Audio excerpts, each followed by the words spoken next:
Boa noite. 2 suspeitos de usar nomes de deputados para golpes foram presos na Praia Grande. Com sinais de desidratação, um pinguim de Magalhães foi resgatado na Praia Grande. Tem expectativa do meia Serginho para o jogo contra o Sport na Vila. Ele voltou ao Santos após 14 anos e marcou o gol da última partida. Romeiros caminham dias pela fé até Iguape para agradecer e homenagear Bom Jesus. O JT2 está começando.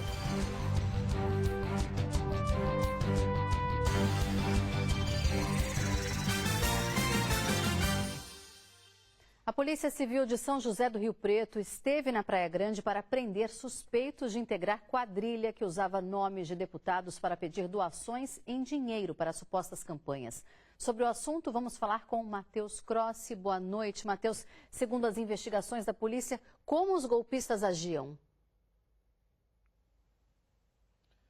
Olá, muito boa noite, Melissa. Boa noite a todos. Segundo a Polícia Civil de São José do Rio Preto, no interior de São Paulo, os criminosos se passavam por deputados estaduais e até um deputado federal, se passando por esses candidatos e pedindo para participar de eventos políticos, inclusive ajudando financeiramente na campanha. Lembrando aí que estamos aí prestes a entrar já em período eleitoral. A Polícia Civil de São José do Rio Preto ficou sabendo dessa situação, desse crime que a quadrilha atuava há cerca de 2 meses, onde um político entrou em contato com a polícia passando toda a informação. Então, teve o início ao trabalho de investigação. E a Polícia Civil conseguiu ficar sabendo que a quadrilha era da cidade de Praia Grande. Pelo menos ali o clã deles, né, o centro nervoso dessa quadrilha ficava em um bairro da cidade de Praia Grande. Os mandados de busca e apreensão foram cumpridos em 5 lugares. Além de Praia Grande, também em São Vicente e em Itanhaém. E também foram cumpridos 5 mandados de prisão, mas a polícia conseguiu prender apenas 2 suspeitos e os 2 foram presos aí temporariamente. A polícia também conseguiu apreender na casa cartões de créditos, documentos falsos também, além de um computador e diversas anotações de transferências bancárias que eram feitas. Cerca de 30 policiais civis participaram dessa operação, tanto do interior quanto aqui da cidade de Santos. Inclusive, o pessoal ter uma noção, São José do Rio Preto fica a mais de 500 quilômetros. Aqui foram mais de 5 horas de viagem. Eu conversei, inclusive, com o delegado responsável pela operação, que veio do interior, e deu mais detalhes sobre a operação, de como aconteceu tanto no interior quanto aqui no litoral. Vamos acompanhar. Vítimas nos procuraram dizendo que estavam utilizando nomes de pretensos candidatos à Prefeitura de São José do Rio Preto, que são deputados estaduais, teriam seus nomes vinculados por criminosos que estariam aplicando golpes de estelionato, pedindo dinheiro para a suposta campanha política. Na verdade, esse dinheiro era desviado, indo para as organizações. E na data de hoje, junto com o apoio da Polícia Civil de Santos, deflagramos essa operação e até agora conseguimos a prisão de alguns elementos investigados e também estourar um local onde estava sendo aplicados os golpes. Nesse local apreendemos computadores, informações da contabilidade dessa organização criminosa, além de cartões bancários, chips de telefones que estavam sendo utilizados, o que nos possibilitará avançarmos na nossa investigação e desmantelar essa organização criminosa. As obras do VLT seguem na região central de Santos com novas interdições. E o Diego Bertozzi traz as informações para a gente. Boa noite, Diego. Quais trechos foram interditados nesta quinta-feira?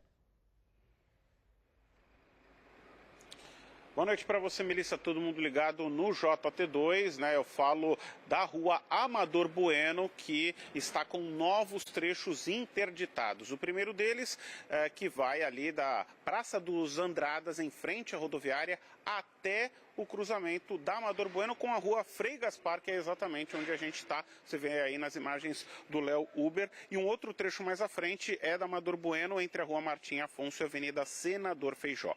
Os bloqueios serão mantidos durante todo o mês de agosto. Segundo a CT, a rota alternativa, que deve ser adotada aí pelos motoristas, será a Avenida São Francisco, que é paralela aqui. O acesso local será permitido na rua Frei Gaspar, entre a Avenida São Francisco e a Rua Amador Bueno, e na Amador Bueno, entre a Frei Gaspar e a Rua Riachuelo, ambas na contramão, da Frei Gaspar e da Riachuelo. Durante a interdição, serão realizadas atividades para execução de via permanente, implantação de trilhos, remanejamento de cabos da rede de semáforos, fibra ótica, conferência de redes de gás e também de esgoto. Essa nova linha do VLT vai contar aí com 8 quilômetros de percurso e 12 estações, interligando o ramal Barreiros-Porto ao bairro do Valongo. O trajeto pretende interligar também os pontos de interesse público, como o Mercado Municipal, o Poupa Tempo, universidades, áreas comerciais e o Terminal Valongo. Em janeiro desse ano, a empresa responsável pela obra anunciou que a entrega do VLT estava prevista para julho, mês passado, mas como a gente pode ver, os trabalhos aí estão bem atrasados ainda. Segundo a MTU, os testes estão previstos para este semestre e a operação dessa nova linha do VLT está prevista aí para ela começar a funcionar no primeiro semestre do ano que vem. Então, moradores, motoristas e motociclistas, comerciantes principalmente, vão precisar continuar aí com muita paciência aqui pela região central. Eles que já estão acostumados com essa telinha laranja e branca com cones e luzes aqui na região central. Volto contigo, Melissa. Não está fácil circular pelo centro de Santos, Parece interminável essa obra. Obrigada, Diego, pelas informações. E o presidente da Autoridade Portuária reuniu a imprensa hoje para falar sobre o andamento das obras na região da Lemoa, em Santos. Os 7 bilhões de reais anunciados no final de 2023 são para diversos serviços, entre eles dragagem no Canal do Porto, instalação de sistema de monitoramento, implantação do túnel que liga Santos a Guarujá e melhorias na perimetral, incluindo a construção de viadutos na Lemoa. As obras no trecho do viaduto da Lemoa, que dá acesso aos terminais localizados na margem direita do Porto de Santos, devem ter início ainda neste semestre. 2 novos viadutos serão construídos para facilitar a entrada e a saída de caminhões da Lemoa. 2 obras principais, a construção de 2 viadutos, no valor de 250 milhões de reais, sobre a responsabilidade da Eco Rodovias. Um crédito que pertence ao Porto de Santos, que foi destinado para que a Eco Rodovias construa esse viaduto no prazo máximo de 4 anos. No mês de junho, a movimentação no Porto de Santos cresceu mais de 4,5%. Cerca de 8 mil caminhões passam diariamente aqui pela área da Lemoa.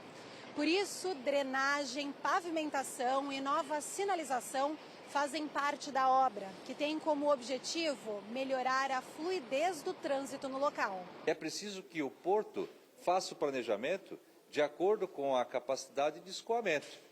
Por isso que nós pretendemos incluir na poligonal do Porto a Vila dos Criadores e que aquela região ela esteja pronta, adequada para a movimentação de cargas gerais, ao mesmo tempo em que nós entregarmos os viadutos que estão previstos e anunciados. Anderson Pomini também falou sobre o sistema de monitoramento de navios e o cronograma para a implantação da obra do túnel Santos-Guarujá. A gente tem falado com frequência com os moradores do bairro do Macuco, que sofrem com a indefinição e com o desencontro de informações.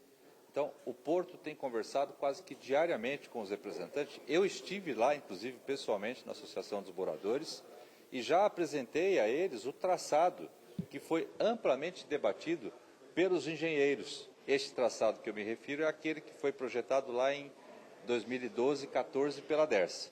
E é sobre ele que a CETESB deverá se debruçar para a expedição das licenças. Falou ainda do início da segunda fase do Parque Valongo, que deve ficar pronto no segundo semestre do ano que vem. Temos reuniões técnicas agora com as empresas que estarão envolvidas para a construção dessa segunda fase. Mas em julho do ano que vem nós pretendemos inaugurar todo o Parque Valongo, os 30 mil metros. Como eu disse, nós faremos um chamamento, uma empresa ficará responsável, ou um consórcio de empresas, pela gestão de todo o parque, pela utilização. preservadas as datas especiais para a Prefeitura e para o Porto de Santos. Tem nova regra para quem se enrolou com cartão de crédito. A pessoa pode negociar a dívida com a instituição financeira que lhe der maior vantagem. Boa parte dos pagamentos no comércio e serviços é feita com cartão. Entre débito e crédito, a segunda opção acaba sendo a mais usada. A cobrança vem na fatura do próximo mês. Mas se o consumidor não se controlar e atrasar o pagamento, a dívida vira uma bola de neve. É o caso da Marilza. Com os parcelamentos do cartão dos últimos 3 anos, acumulou uma dívida de R$5.000. Eu me separei e a minha vida mudou, deu um looping, né? E eu me encontrei na situação de ser responsável pela despesa da casa sozinha. Moro com uma filha que ainda não trabalha, então isso me gerou todo um custo que eu não tinha, né? De acordo com a Confederação Nacional do Comércio, são cerca de 13 milhões de famílias endividadas em todo o Brasil. 90% delas por conta do cartão de crédito. Foi para ajudar pessoas como a Marilza que o Banco Central e o Conselho Monetário Nacional criaram a portabilidade dessa dívida, que agora pode ser levada de uma instituição financeira para outra. Ou seja, o consumidor vai poder negociar com condições mais vantajosas. Mas cuidados devem ser tomados para não fazer negócio pior. O consumidor ele pode ser levado a crer que ele vai ter uma condição melhor de pagamento apenas porque os juros são menores. Só que ele tem que prestar atenção se ele não vai ter também prazos que não interessem, se ele não vai ter outro tipo de taxa administrativa para pagar e se ele não vai ter custos embutidos. Então, o consumidor ele tem de analisar as propostas das diversas instituições financeiras de uma maneira bem detalhada, bem cuidadosa. Pode ser uma oportunidade para encaixar a parcela da negociação no planejamento mensal da Marilza. Na planilha de custos, a prioridade dos gastos tem cores diferentes. Prioridade é condomínio, internet, que a gente não vive mais sem internet, né? As despesas da casa, comida, as despesas que influenciam na minha filha, né? Que ela é minha prioridade. E aí a gente vai tentando administrar, paga um cartão, o outro a gente parcela a fatura. Para a presidente da Comissão de Direitos do Consumidor da OAB de Santos, a educação financeira é uma solução para reduzir o número de endividados no futuro. É difícil que o consumidor tenha acesso a essa educação, porque hoje em dia nem mesmo conceitos básicos têm chegado até ele, mas existem sites, inclusive governamentais, que ofertam cursos de educação financeira, orientam o consumidor para fazer a melhor escolha. Nós temos aí os PROCONs municipais, por exemplo, e mesmo o PROCON estadual. Ideia que essa psicóloga também defende. É a consciência financeira dos gastos pessoais para não comprometer o bolso e a cabeça. São 3 perguntinhas que eu acho que toda pessoa, quando vai adquirir alguma coisa, precisa fazer. Eu quero, eu preciso e eu posso. Eu acho que são 3 questões que devem ser colocadas todas as vezes que você vai adquirir algo, para de fato você comprar apenas o que você necessita, não o supérfluo, que muitas vezes é o que te coloca nesse endividamento. E a questão financeira é algo que a gente aprende em casa e que deveria também ser ensinado em todos os colégios, porque é uma forma de ensinar esse cidadão a lidar com o seu dinheiro, com a sua questão financeira. A Marilza está buscando saídas para quitar a dívida, fazendo as contas e economizando. O que facilita, a gente corre atrás, né? Para a gente poder dormir um pouco mais em paz. Vários quilômetros percorridos e dias de caminhada. Um percurso movido pela fé. Os romeiros saem de diferentes cidades a caminho de Iguape com o mesmo propósito: homenagear e agradecer Bom Jesus. Na estrada, Ivo Zanella, uma mistura de esforço e gratidão. Odair, que é de Buri, interior de São Paulo, está caminhando há 5 dias a caminho de Iguape. O pensamento da gente é chegar, né? Graças a Deus está tudo bem. O ano passado ainda saiu bolhas d'água no pé, uma coisa. Agora esse ano eu vim bem, um cansaço que é bastante, né? Mas o pensamento da gente chegar lá na frente da igreja, chegar lá nos pés do Senhor Bom Jesus, aquilo é muito gratificante, é muito gostoso, dá uma emoção muito grande, parece que sai aquele cansaço do corpo da gente, da viagem, é uma fé. Ainda na SP222 encontramos esse grupo de 18 pessoas. Eles vieram de Pilar do Sul, São Miguel Arcanjo e Sorocaba. Romeiros de cidades diferentes que se juntaram na estrada e percorreram mais de 200 quilômetros pelo mesmo propósito. O maior desafio é a fé. A gente tem que ter muita fé, senão a gente não consegue chegar. Se já no começo a gente desistir, faltou a fé. Então, é a 10ª viagem e a primeira foi a que mais sofri. Não sei porque se foi a primeira que eu tive essa promessa, mas a minha promessa foi fazer 10 viagens. E estou cumprindo a 10ª. Mas não vou parar por aqui, vou continuar.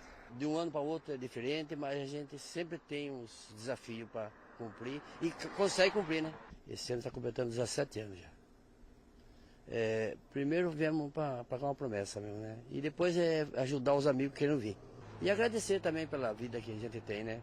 Marcelo veio pagar uma promessa, a recuperação do filho de um amigo que sofreu um acidente. Se acidentou lá em Guarapuava, no Paraná. Um acidente muito grave, tivemos a perda de 2 meninas e ele ficou na UTI por 59 dias. E como eu estava vindo na Romaria para cá, já fiz a promessa que se ele se recuperasse, eu ia vir de novo. E hoje eu estou cumprindo essa promessa, graças a Deus.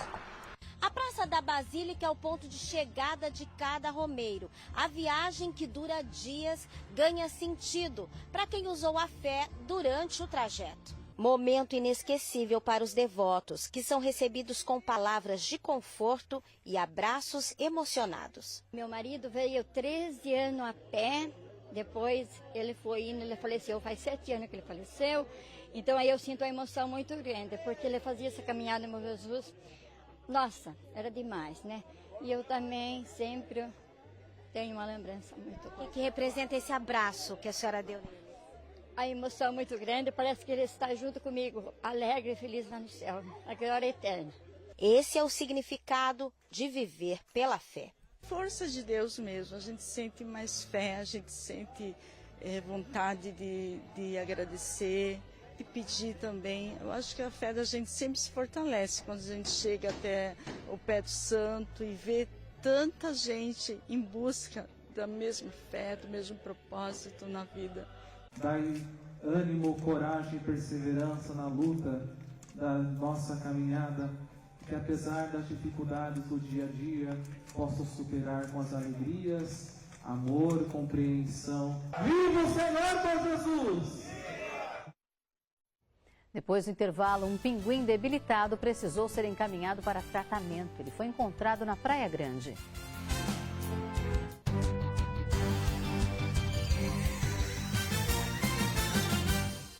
Formado nas categorias de base do Santos, o meia Serginho rodou o mundo e voltou ao clube depois de quase 14 anos. Aos poucos, ele vai conquistando espaço na equipe do técnico Fábio Carilli. O Serginho vai ganhar a 4ª oportunidade como titular do Santos. O meia tem sido o substituto imediato do Giuliano, afastado por conta de uma lesão na coxa. Infelizmente ele machucou, né? É isso que a gente quer para os nossos amigos. Mas surgiu a oportunidade e eu estava trabalhando para isso. O professor Carilli também teve essa confiança em mim, acho que ele viu que eu vinha trabalhando. Na última rodada, marcou o primeiro gol com a camisa do Peixe, no empate por 1-1 com o CRB. Deixou pro Serginho! Gol!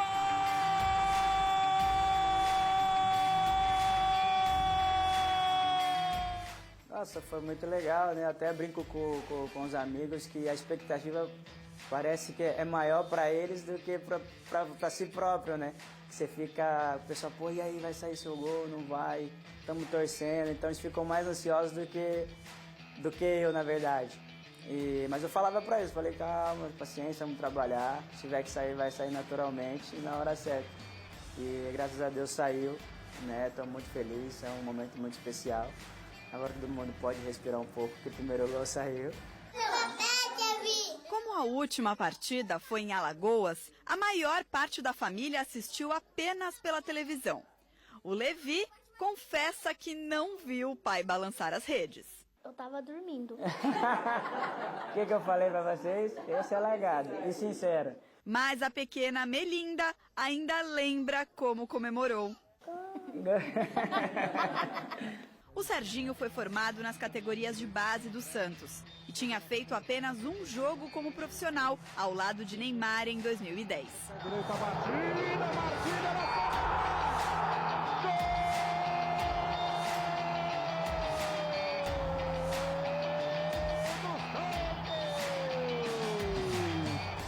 Nesta sexta-feira, o Serginho terá mais uma oportunidade de balançar as redes. Dessa vez, aqui na Vila Belmiro. O Santos recebe o Sport pela última rodada do primeiro turno da Série B. E a equipe de Fábio Carille pretende manter a invencibilidade que já dura 8 jogos. Foram 14 anos de espera para poder voltar ao lugar onde cresceu. De estar perto de todo mundo, né? Todo dia. Igual, acaba o treino, daqui a pouco tá na casa do irmão, tá na casa da mãe, do pai. Aí estão com os avós, as crianças, daqui. Então esse translado assim de você estar com todo mundo, com os amigos, é muito legal, entendeu? Então você nunca fica triste, né? Quando você está longe, fala só por telefone, quando você vem, quando você não vem. O contrato de empréstimo do meia vence em dezembro, mas ele já sonha em ficar mais tempo em casa. Espero, claro, né, o sonho de ficar, né, de poder estar sempre assim com eles aproveitando o máximo, brincando bastante e feliz. E uma cadela caramelo sem dono que entrou no mar em São Vicente precisou ser resgatada por guarda-vidas. O assunto está em destaque no G1. Para ler, é só aproximar a câmera do celular do QR Code da tela. Os bombeiros contaram que banhistas que estavam na praia do Gonzaguinha chamaram os guarda-vidas. Ela foi resgatada e coberta por uma manta térmica para ficar aquecida. Segundo a corporação, como a cadela aparentemente não tem um tutor, ela foi deixada em segurança no grupamento de bombeiros marítimos. Mais detalhes você lê na reportagem. E nessa época do ano é comum ver animais marinhos nas praias da região. Eles se deslocam no inverno em busca de alimentos. Muitas vezes se cansam e acabam encalhando. A orientação é não se aproximar e avisar os órgãos ambientais. Hoje, um pinguim de Magalhães foi resgatado pela equipe do Instituto Biopesca na Praia Grande. E quem traz os detalhes para a gente é a Yasmin Braga. Boa noite, Yasmin. Onde e como ele foi encontrado? Boa noite, Melissa. Para você, para quem está acompanhando aqui o JT2, esse pinguim de Magalhães, ele foi encontrado na praia do bairro Oceã, lá na Praia Grande. Ele foi encalhado na areia e foi resgatado pelo Instituto Biopesca. De acordo com as informações do próprio Instituto, assim como outros pinguins que acabam aparecendo aqui na nossa região nessa época do ano, ele estava muito debilitado. De acordo com o Instituto, ele apresentava sintomas como, por exemplo, desidratação, subnutrição e até a baixa temperatura corporal. Por isso, por conta desse quadro clínico que ele acabou apresentando aqui na nossa região, ele deve receber agora um tratamento mais intensivo desse Instituto Biopesca, que deve envolver muita medicação e muito repouso para que, de fato, ele possa retornar para o mar e depois seguir viagem. Os pinguins de Magalhães, eles são nativos, vivem principalmente nos oceanos Atlântico e Pacífico, principalmente na região aqui da América do Sul, como países como, por exemplo, Chile, Argentina. E nessa época do ano, no inverno, eles costumam fazer longas viagens migratórias. E aí, se eles estão doentes ou muito cansados por conta dessa viagem, que acaba sendo muito longa até a costa brasileira, acabam ficando encalhados na areia da praia aqui da nossa região. Isso acontece principalmente quando eles são jovens e acabam se perdendo desse bando, dessas viagens, e acabam ficando então encalhados aqui na praia, nas praias da nossa região. Um fato interessante é que essa espécie de pinguins de Magalhães, é a mais comum de aparecer aqui na costa brasileira. A orientação do Instituto Biopesca, caso a população acabe encontrando, como você disse, isso acaba sendo muito comum agora no inverno, é que a população não se aproxime, mantenha a distância, principalmente se estiver com animais, não chegue perto ou tente pegar no colo, porque esses animais, a gente tem que relembrar que são animais que vivem na natureza e esse contato com seres humanos e outros animais pode ser muito prejudicial. Para acionar então o Instituto Biopesca, a população pode ligar pelo número 0800 642 3341. Vou repetir, é o 0800 642 3341. Acionar o Instituto que vai fazer esse resgate. Melissa. Obrigada, Yasmin, pelas informações. E o sol brilhou hoje na Baixada Santista, mas no começo da tarde veio a neblina. Uma neblina que tem sido frequente nas cidades da região é que o ar está bastante úmido, mais do que o normal para essa época, e quando a temperatura cai um pouco, a névoa se forma. E isso é mais comum de acontecer logo cedo, durante a madrugada ou à noite, mas como a gente tem percebido, a neblina tem aparecido à tarde também aqui nas cidades da Baixada Santista. Essas imagens foram gravadas à tarde na nossa câmera do alto da Ilha Porchá, em São Vicente. Olha quanta neblina escondendo os prédios aqui de Santos, né? Vamos ver imagens ao vivo agora para ver como é que está a situação nesse comecinho de noite. Agora está fazendo em média 19 graus. A gente vê que ainda está um pouquinho embaçado o tempo ali na Baixada Santista ainda, né? E amanhã tem previsão de névoa novamente ao amanhecer nas cidades da região, mas depois o sol deve aparecer entre algumas nuvens e não tem previsão de chuva nesta sexta-feira na Baixada Santista. Temperaturas agora, olha só, máxima amanhã de 22 em Guarujá, Cubatão, Santos, Praia Grande e Itanhaém. A gente tem mínima nesta sexta-feira entre 16 e 17 graus, como eu falei, não tem previsão de chuva e a temperatura deve começar a esquentar no sábado e domingo, deve fazer calor aqui nas cidades da Baixada Santista. O mar continua tranquilo nas praias, as ondas passam um pouco de meio metro e o pico da maré vai ser de 1,80 m às 2h20 da tarde. Imagens agora ali da praia da Aparecida, em Santos.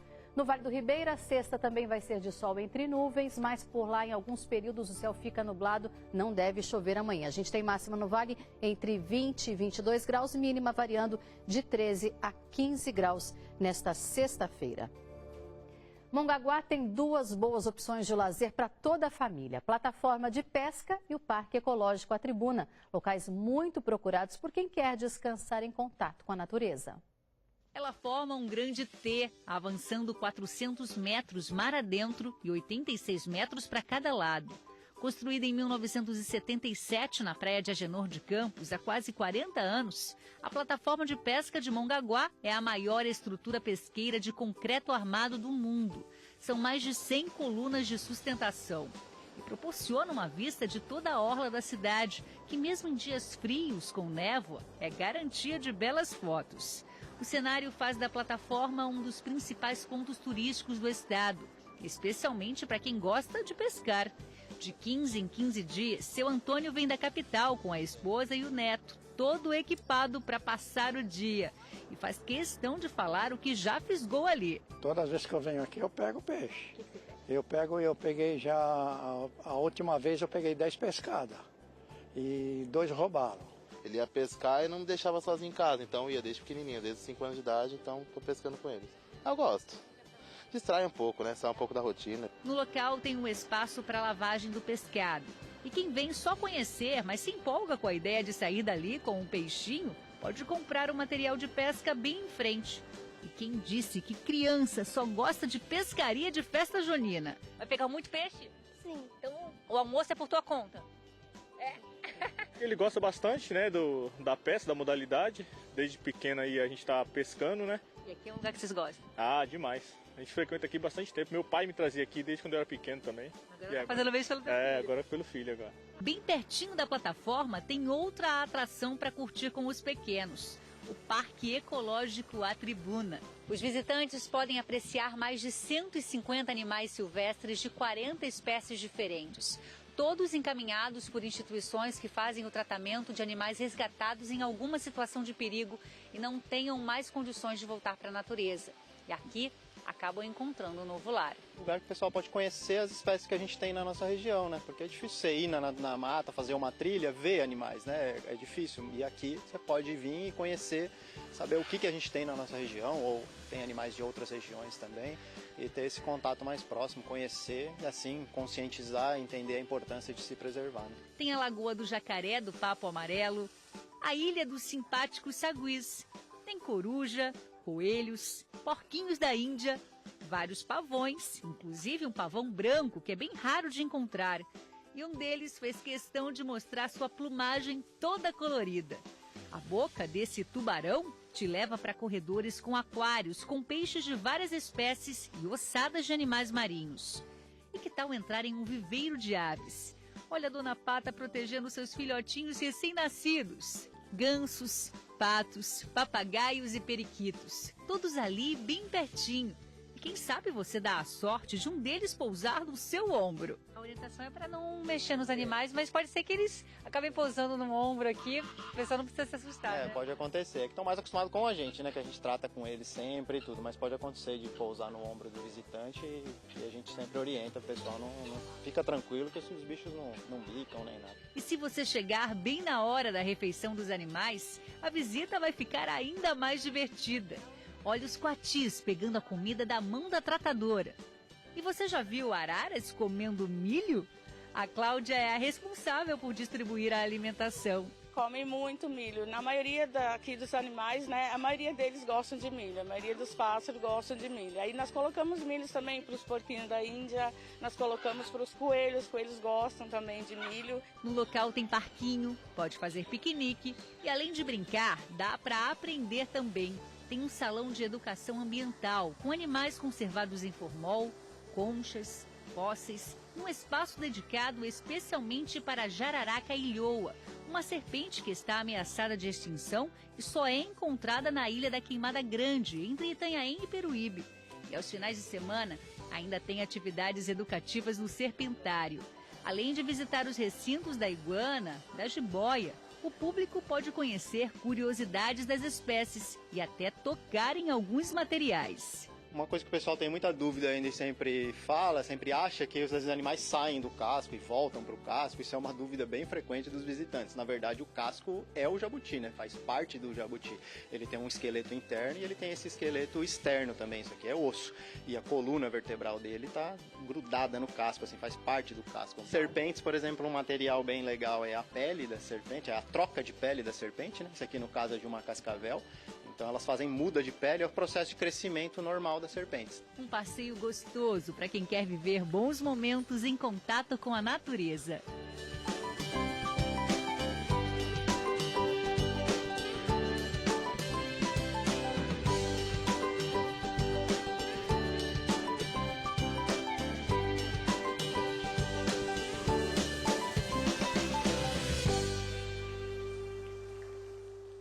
O Parque Ecológico fica na Avenida Governador Mário Covas Júnior, no bairro Agenor de Campos. Abre de terça a domingo, das 9 da manhã às 4 da tarde. Já a plataforma de pesca está aberta 24 horas e fica no balneário Itaguaí. Nas duas atrações, a entrada custa R$ 8,00, crianças até 7 anos e PCDs não pagam. Estudantes e idosos pagam meia. O JT2 terminou, mas acessando o QR Code da tela, você entra no canal de WhatsApp do G1 e daqui a pouco eu volto com o resumo do dia. Uma boa noite para você e até já.